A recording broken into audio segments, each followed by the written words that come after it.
Hello and welcome to another exciting episode of Token Games Podcast. I'm your host and sometimes referee, Zach Stat Pearson, and today I'm joined by the king of all free men, the one who will rule them all, the once and SAG eligible future king himself, a one, Corey Troy of House VA.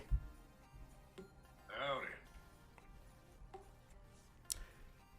And of course, I'm joined by the series staple, the one who's always working the desk in that midnight late hour at the precinct, a one officer 9000 plus one. Make sure you stay warm in this cold season. All right, so for those of you wondering what happened last week, no, I wasn't wrapped up in doing Phantasy Star Online 2 stuff with the Phantasy Star Online 2 crew and whatnot. Bunch of holiday crap happened. And even if you don't celebrate Thanksgiving, I don't, everything's pretty much closed and everyone you know is probably going to be busy. So I basically just said, hey, look, I ain't about to force you guys to come out anyway. So enjoy yourself and then we'll talk more, sometime in the following week. We all agreed to it and, well, here some of us are. All right, so topic one. Surprising only the blind, Google Stadia has flopped after release. Although many saw it coming, us included, the Stadia has now been released without even promised initial features. Do you think that they can turn it around, or will the Stadia be one among other dozen things Google has made that no one cared about and then killed off quietly? Topic 2. Did you celebrate Thanksgiving? Are you comfortable with it? What did you do on it? Topic 3. Should game developers consider hiring professional, educated writers to do their stories to decrease the margin of plot holes, errors in storytelling, or continue to roll the dice with limited written involvement and utilize whatever their in-house current system is? Now, there's a little bit of context / history with this one. I know that me specifically, and really just the podcast in general, we should talk a lot of Japanese video game story related elements. But just to clear the air now, it is not out of hatred. It's out of constructive criticism. Also, most of the games most of the games I play, genuinely speaking, come from Japan. So those are the ones I'm going to be referring to or referencing the most. However, different people have different taste. Topic 3. Should game developers consider hiring professional, educated writers to do their stories to decrease the... Oh, wait. I already read that one. Sorry. Topic 4. Audiobooks versus audio drama. Which do you feel is a superior product and why? Topic 5. Hey, did you find any good stuff to watch for near the end of the year? What's currently playing in your Netflix queue, Blu-ray player, or do you like to torrent to watch? Give some suggestions, explain it. Just make sure it's not some porn bullshit, which is 40% of all Japanese cartoons at this point. Probably more. I wish that was a joke. All right, who's going first? Why don't you go first, Corey? Okay. For topic 1, I don't know what Google can do to turn around. They shit the bed pretty hard. They just kind of they're like, oh, it's on the developers to decide if it's going to be 4K and all that, right? That's what they said recently with some of the press release. Nah, they said that there will be a premium 4K iteration or payment plan, but apparently that shit ain't even going to come out. Okay. I just think the Stadia is gonna have a slow death. I think it's just gonna. They're still gonna release things on it, but it's just slowly gonna fizzle out. I did celebrate Thanksgiving. I don't really think about, I guess, the historical background of Thanksgiving too much. I had family that came over on the Mayflower. I don't know if that has anything to do with it, but I mean, my family went to JCPenney's. There was a good deal going on. I got a pair of boots for like $10. Celebrated dinner with like my aunt, my grandma, my sister, my brothers, we all came together. We haven't been together for like 2 years, so it was kind of like good to see everybody. Topic 3. I think that. One second.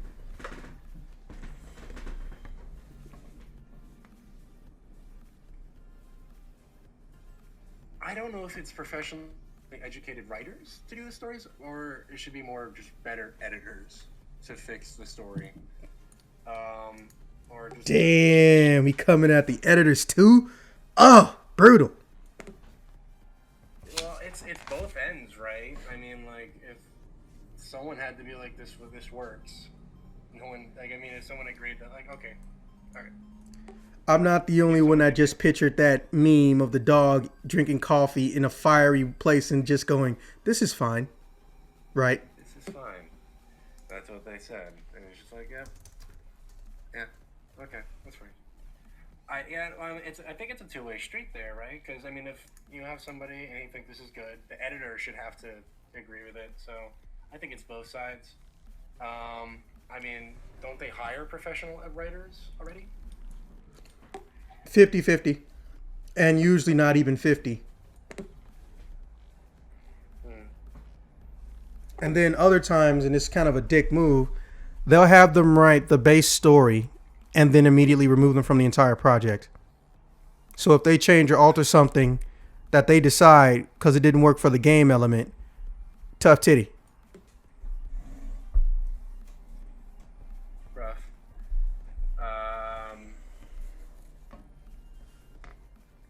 Yeah, I don't know. I feel like, I guess go 100% with the professional educated writers, or make it like a 80-20-80. I don't know, have somebody that has like the idea and then have people to write it. Topic 4, I don't listen to any audiobooks or audio dramas, so I don't have anything to add here. Filthy casual. Yeah. Filthy plebeian taller than me casual. Topic 5, those pair of boots I mentioned earlier. That's a good deal I got.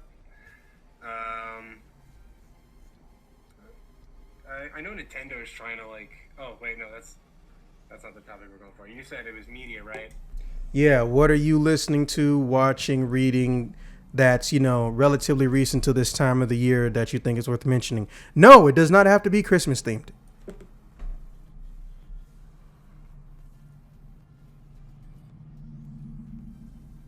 I have not watched it, but I'm gonna check out The Mandalorian. I'm hearing good things, so check out The Mandalorian. Yeah, Kathleen Kennedy wasn't able to fuck it up. I recommend The Mandalorian to people the small amount of people who have not watched The Mandalorian, I think at this point. So check that out. Baby Yoda shit. Well, it's not Yoda, but it's a baby, whatever Yoda's race is called.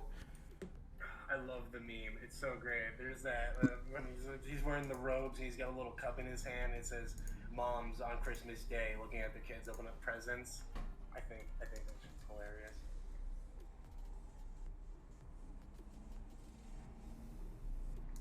Officer? Right. Well, top 1. It's Trainwreck.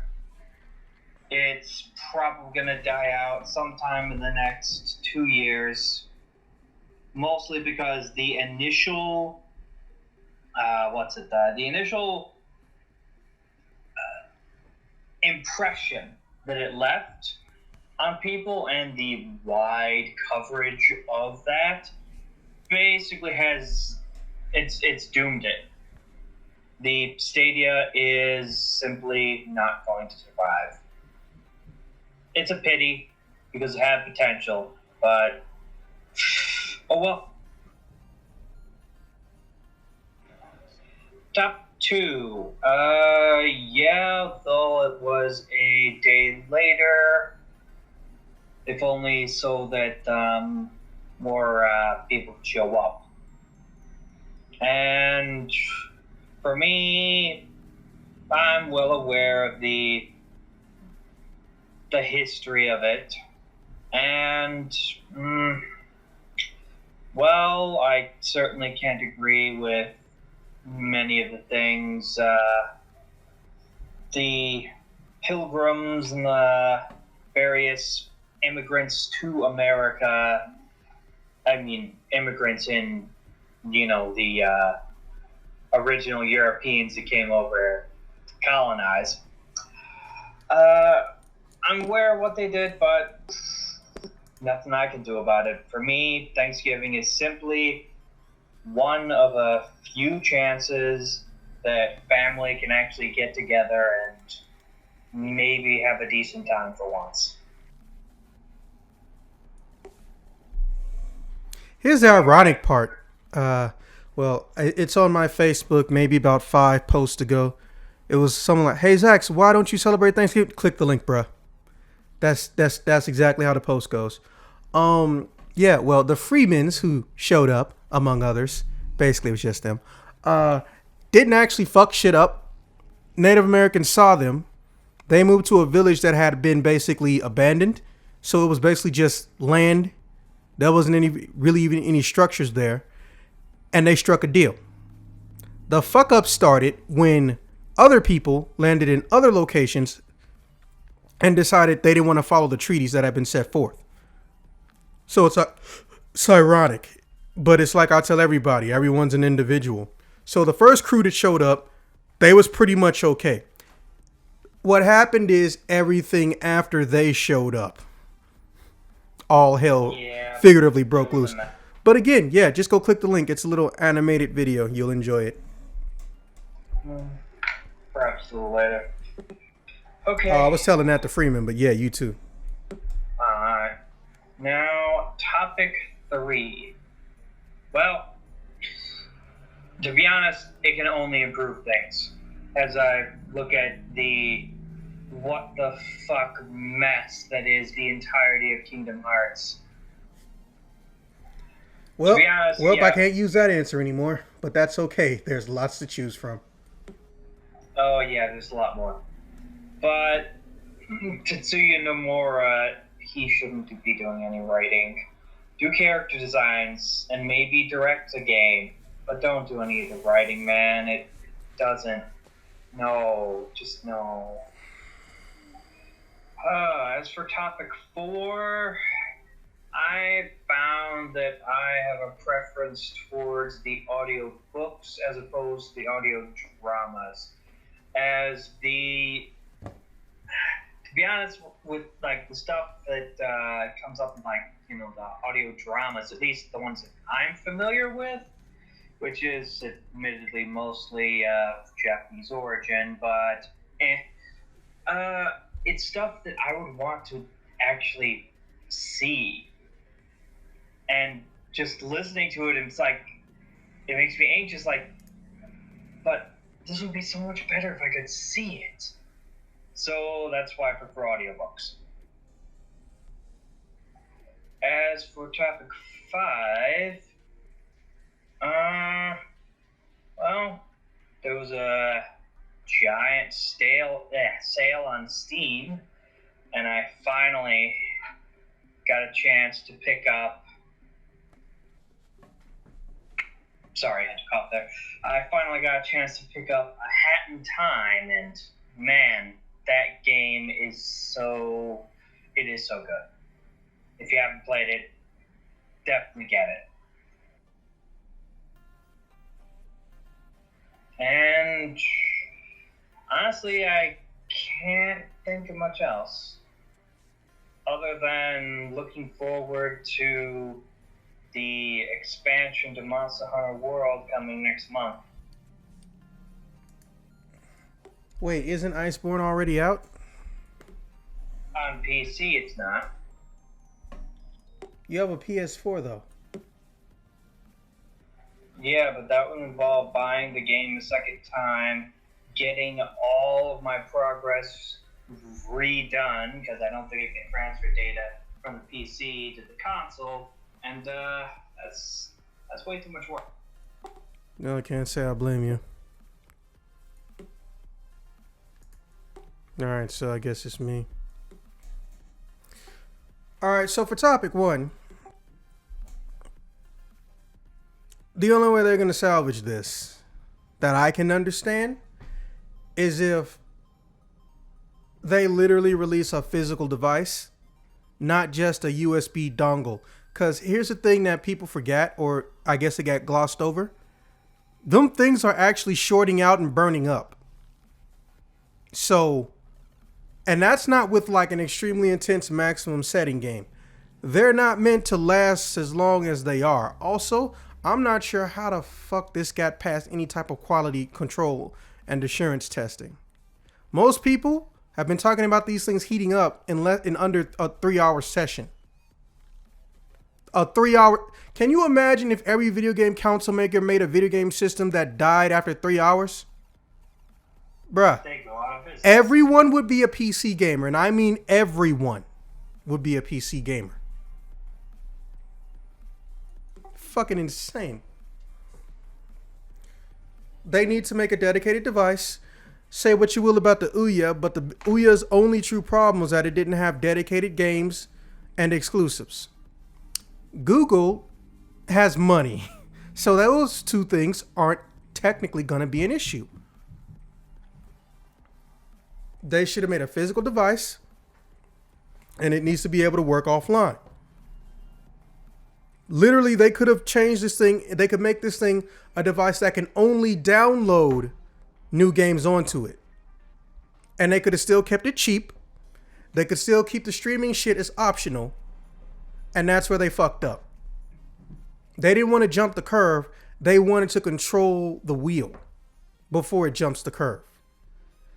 And like everyone else who tries that, they don't listen to their own fucking consumers and they fuck up. So yeah, don't feel bad for them. I don't think any of us do. Plus, they're Google. They have money. They won't even feel this whether it succeeds or fail. No, I didn't celebrate Thanksgiving. No, I'm not really comfortable with it. But I do embrace the idea that people do currently use it primarily as a reason to get together and have fun. There are people who even warp it. And now we have a Friendsgiving, which is primarily for people who live in a place where they're nowhere near the family they grew up with. And they just get together and shit, eat pizza, play video games, drink, and have fun. Fuck is wrong with that? Nothing. If you hate that, you a stick in the mud and you're lonely as fuck. You're not that person that goes to a party and sticks on the wall and watches other people. You're that person that gets mad that people even have a party because you've fucking never been invited to one. That type of shit. Anyways. Should game developers consider hiring professionally educated writers? Yes. Corey's mom would love work. More and more work. She's an English teacher and she writes scripts. I learned that today. Also, I don't know why, but I feel like it would be really funny, even though I have no idea what she writes, if your mother made up a scenario and shit for a video game. That would be fucking hilarious.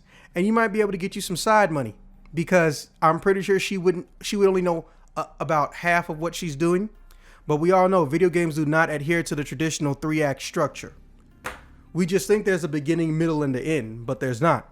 There's the beginning, the tutorial stuff. There's everything you do in the middle, and the end is when you stop playing the game. It's not when the story ends, it's when you lose interest. There are plenty of games where people don't touch the story, or they only touch the story to get into access to more shit and never fuck with the story. Monster Hunter, anyone? MMOs, anyone?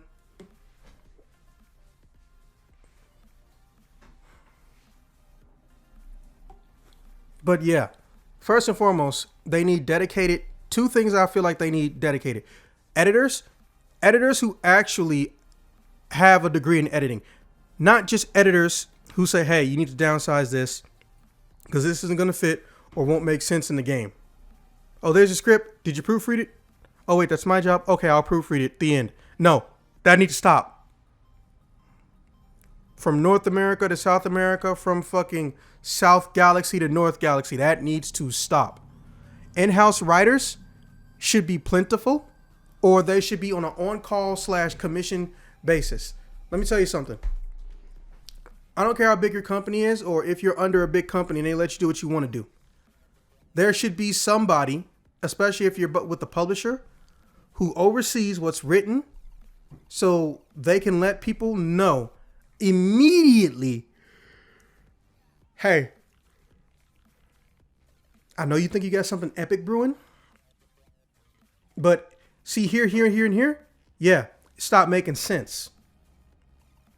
Or, hey, this is really cool. How does this character who you just said is invulnerable and no one can kill him in, I don't know, the very last episode or chapter of the game show up in the next chapter and instantly die by a really small object or like, you know, falling off a cliff?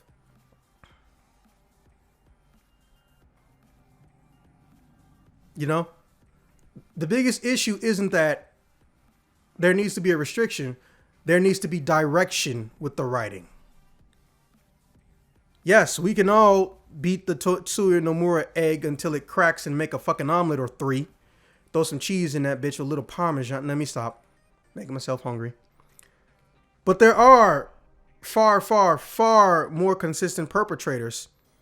And as much as the internet loves him, or rather, Nintendo fans love him, I'm about to dig into Shigeru Miyamoto. First off and foremost, because, well, no one listens to these things. You know, everyone who comes to this channel comes for Phantasy Star stuff. But let me just say that I do not hate that man because I've talked shit about him numerous times. Yes, it was criticism, but to be fair, if I'm a consumer of your product, I'm allowed to criticize, but it was negative. But it wasn't negative because I wanted to be. It was negative because that's fucking what I was dealing with. I don't hate that man, but I do not respect him as a director. I think I've said it before, but hey, I'm saying it again. So, I've mentioned numerous times the many things he's done. And one of the most notorious two to stick out to me, for example, is Star Fox Zero and Legend of Zelda Skyward Sword. Now, just for reference sake, and I'll keep it brief, with Skyward Sword, there were things that were implemented in the game that the entire development team, including the director, AJ Aonuma, knew made sense, and also it made the game, you know, easier to play. I can't remember what this thing was, but and Aonuma even said himself in an interview, he kept going behind him and telling the team to pull it out or repeal it. No one told him to do that. Edgy was in charge. And he just kept doing it until he told the team, you don't take any orders whatsoever from him. I am the one you listen to because I'm the one in charge. Okay? That shouldn't happen that late in the game. Now, when that game was first coming out, remember, these two are starting their 50s. They're starting their 50s. They both know and have seen the industry's ups and downs and shit like that. So let me be honest and let me be frank when I tell you that's extremely disrespectful and there was no excuse for it whatsoever. The other thing is, when it comes to RPGs, it's almost like he's disgusted with the concept of them, and that bothers me because he will go to RPG companies or companies that are making RPGs with or for Nintendo or that he's involved with and make them less like an RPG or remove things that don't follow any logic even if you have an issue with RPGs. For instance, we all know that for the longest time, the Paper Mario series or franchise, besides having a lot of Mario-related RPGs, is well known for its creativity and how it shows you the character in new dimensions. Yes, I realize how ironic that sounds given it's called Paper Mario. And also character designs, like, you know, with the 1,000-Year Door and some stuff like that. Here's the thing, though. He's been opposed to character diversity for a very long time. In fact, Mario Color Splash, the character models were supposed to be more dramatic and more dynamic, and there were going to be characters that you team up with that were, you know, they were in the vein of like Super Mario RPG. They were in the vein of, again, Mario the 1,000-Year Door. They were distinct characters that looked different. They could be different species. And he told them remove it to try to keep everything somewhat similar. So basically, every character is some type of Power Ranger situation going on. Not just enemy type stuff, but like NPCs and things like that. He's actively hindering the creative process. And remember, this is the guy that said, a bad game is bad forever, but a good game that takes time is still going to be a good game, or something of that nature. I don't even think it's hypocrisy. I think he's just going senile, or he's just conceited and no one has told him because, well, they're A, scared of him, or B, they're just polite to a fault that, yo, you don't always say the proper shit. You fuck up things too. You know, I know he ain't got no Kanye-sized ego, at least I hope he don't, but hey, look, there's no age limit for humble pie. You can get it anytime, day or night. Baby or old man. But yeah, that's how I feel. To summarize, there need to be in-house story editors and there need to be in-house story makers. We're at a day and age where there's enough people in multiple age brackets that could have a degree in writing and play video games. In fact, last time I checked, the actual statistical demographic of North America, the majority of video game players are over 34 or 35. Pretty sure most people with a master's degree in anything over 30.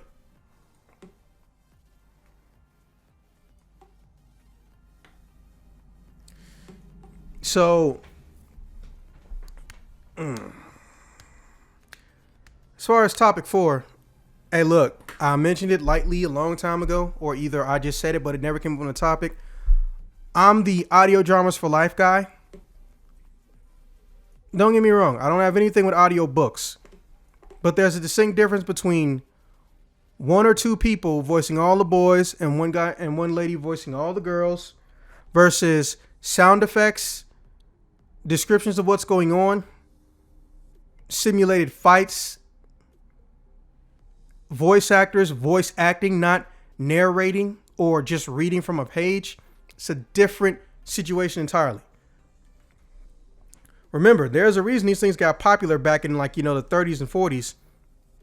It wasn't just because the radio was the only form of entertainment. It was because it was on the radio and people liked it.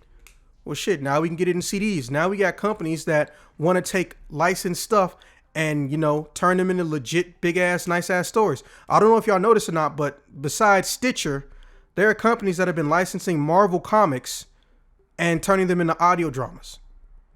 Right now, a few weeks ago, Avengers versus X-Men, that insane event that happened back in 2013. Yeah, the whole thing is an audio drama now. Every person's voiced by a different character, or at least the important ones are. And it's really fucking good. Speaking of audio dramas, that reminds me, what evil lurks within the hearts of men? The shadow knows. I don't know why you think we know what you're talking about. You want to elaborate? It was, you mentioned, the 30s and 40s. That was one of the big radio shows back then. None of us were alive in the 30s and 40s. Doesn't mean you can't look it up. Actually, kinda. The word audio drama is so lightly used because Google tracks these things. Its popularity pretty much lived and died in the 50s and 60s. Of course, different countries have different perspectives on audio drama. Japan loves audio dramas. They consider them sometimes a new episode or almost like a fucking OVA in relation to certain movies, books, and mangas when they do an audio drama. There's a Devil May Cry audio drama. Fuck, Dante went to Egypt. Then they turned it into a Broadway play. Not sure how Lady was in Egypt without burning. Anyways. Alright, so, yeah.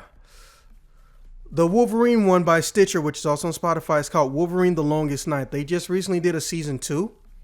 So, as y'all know, I went through season 1 and I had me a blast. Season 1 takes place in Louisiana, and yes, it does feature the Raging Cajun himself. a one Remy LeBeau, aka Gambit, aka Ladies Man, or Lady Killer, depending on how you look at it. So yeah.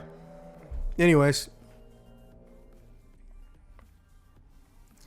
other than that, or as far as superior for me, audio drama and audiobook day and night, and I'm audio drama all the way. But if I can't get an audio drama, totally gonna grab that book, audio book. Now for topic 5, well, I never got a chance to mention it on the show, but I can do it now. The Marvelous Miss Maisel, which now, yes, I've done / I do stand up, but literally, oh my god, I'm trying to figure out how to describe it, because you know how they are with this Sopa shit. This channel has never been child friendly, but there's a difference between not being child friendly and them blocking you from being able to be seen on YouTube. But The Marvelous Miss Maisel is a show about a woman who thought she had a perfect life. She got a college degree, but she still ended up getting married and becoming a housewife. She got 2 kids, and her husband wants more out of life, and he feels like he's trapped or whatever the fuck. He basically is having a midlife crisis that she didn't cause, but she's immediately affected by it. He had an affair against her for like 2 or 3 months, and he was trying to do stand-up comedy, and he was failing miserably. He could barely do a set in one location, and he barely got 5 minutes. First off, that's starter shit right there. If you barely do a set for 5 minutes, that usually means that you're in your first month of any form of notoriety or whatever. But he had been trying at it for almost a full year, and he couldn't come up with shit. And no matter how successful he was at his job, it didn't fulfill him.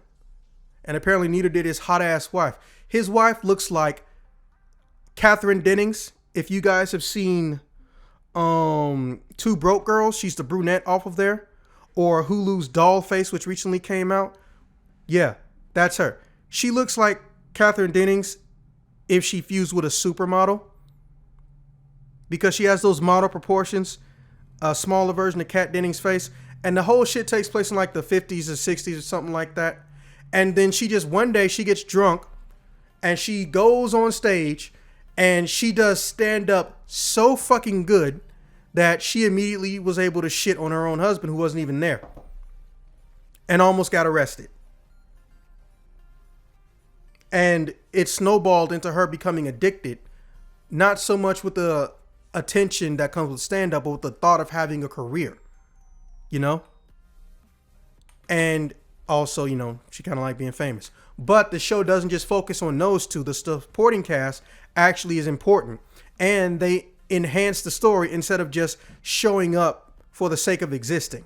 Sometimes they introduce new plot points for the characters, or they literally end up directly affecting the primary plot and the primary story, or the A story, or the A plot, as some places like to call it.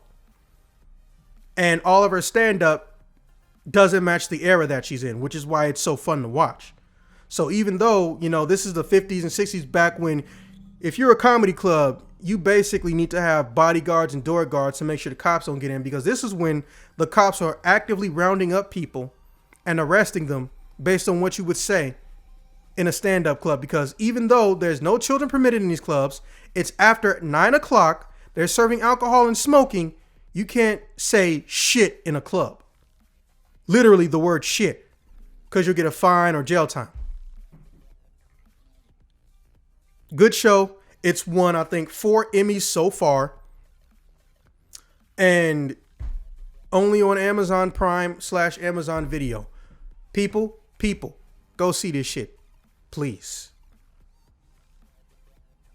On the gaming front, I am one of those people who doesn't like having a back catalog, or, hey, I'm going to go buy this $70 game, even though I haven't finished beating this other $70 game that I thought was really fun and really liked and don't actually hate.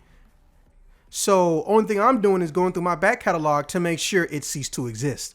So I still need to finish the complete version of Horizon Zero Dawn. I got into it. I liked it. Then I got a 4K PS4, but then other shit popped up, and it's still on my back burner. I need to finish up River City Girls. Good game. Really love it. Imagine if a beat 'em up actually allowed you to get more moves as time progressed. Also, unlockable characters, and it's co-op and written funny. And some of the characters even know that they're in a video game. It's fucking hilarious. As long as you can get past the fact that the first two characters you play, teenage high school stereotype, they just happen to look like Buttercup and Blossom from the Powerpuff Girls. So puns are at the ready at all times. And of course, you know, I'm doing the Phantasy Star Online thing, which, depending on who you ask, I'm loved or hated.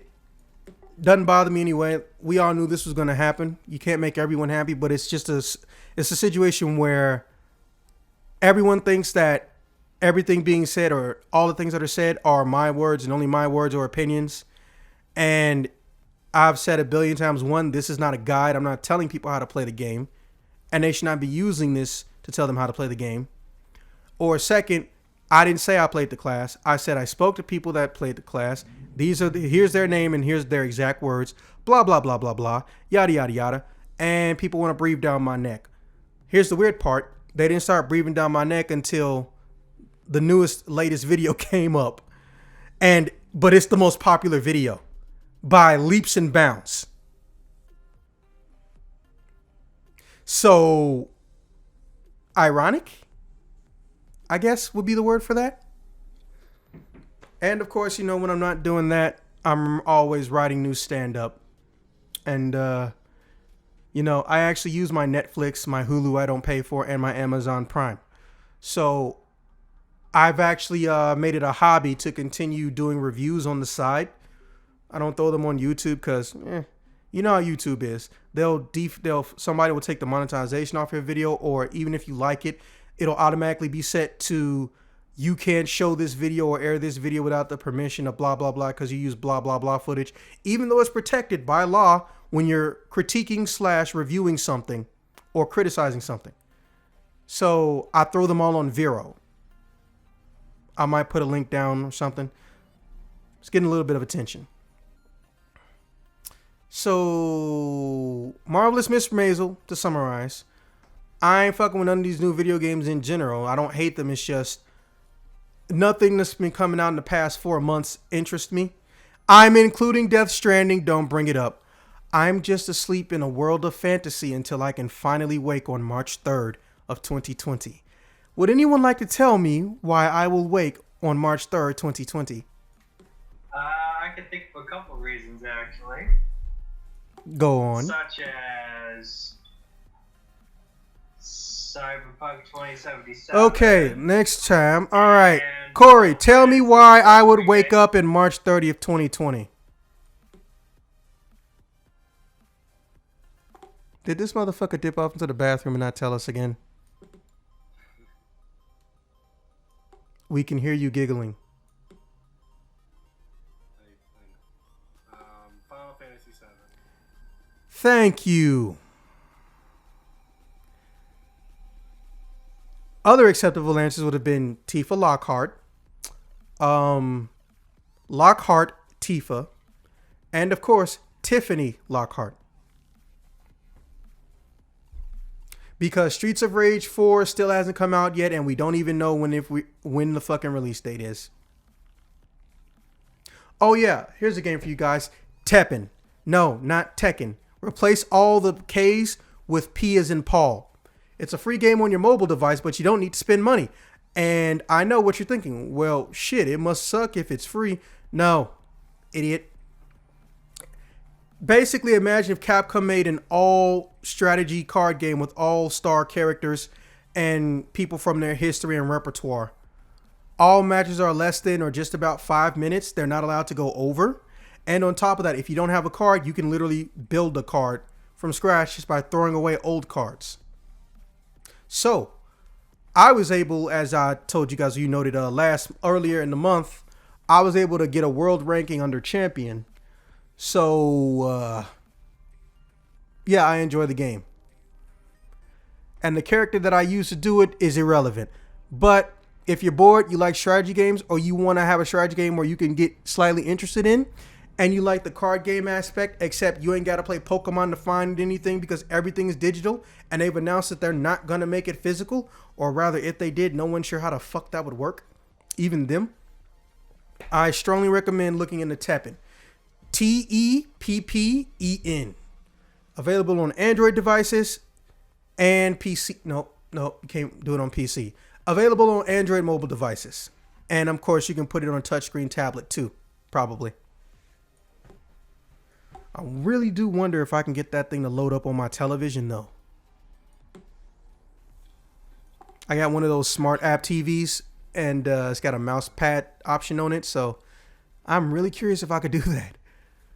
But I digress. You could do the screen mirroring. Yeah, but the thing is, the phone, it heats up and it does. It automatically knows, okay, I've gone past this heat level, so I'm gonna stop sharing the screen.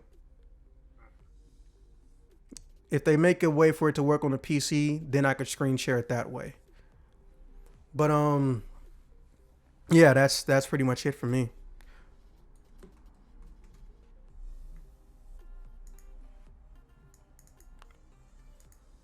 Okay, you guys got anything y'all want to bring up or talk about?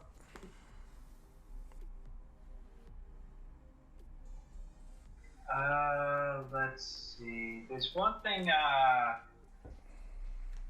remember. Jim Sterling did a video on this, but there was a particular DRM service that, well, is no longer, functional or existing, which has caused any of the games that use it that haven't removed it to become unplayable. To the surprise of no one.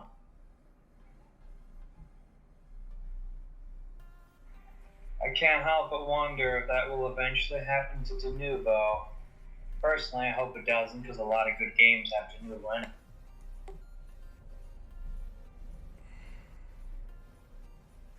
What about you, Corey? I don't got much. Apparently, YouTube Rewind released or whatever. YouTube released the YouTube Rewind thing, and it's not good. Is it ever? Well, apparently, No. yeah, but something happened. I want to say 2015 and forward. Everyone just been either not caring and looking at, or just fucking disliking the YouTube Rewinds. Like, I don't know why though. It's fucking hilarious. Weird. I mean, I know there were some that were like genuinely trash, so I can see why people would dislike them, but now it's just becoming a fad to dislike it. I don't know, but there has to be some common element. Okay, well. Oh yeah, somebody put a Blaze Blue character complete with their original moveset, not a copy paste palette swap, into Smash Brothers Brawl, the PC the mod, aka Project M, and it's almost 1-to-1. Pretty cool. Yeah, I think I sent you guys a link. Did you see it? I don't think so. Okay, well I'll provide you guys a link after this. Okay, with that being said, this has been another exciting episode of Token Games Podcast. I will see you guys when I see you guys. Also, fuck Konami. Please like, follow, comment, and subscribe. Damn, I literally think that's the first time anyone has ever said that ever on the podcast. So congratulations, you've just broken history. It's happened one other time before. It was probably still you though.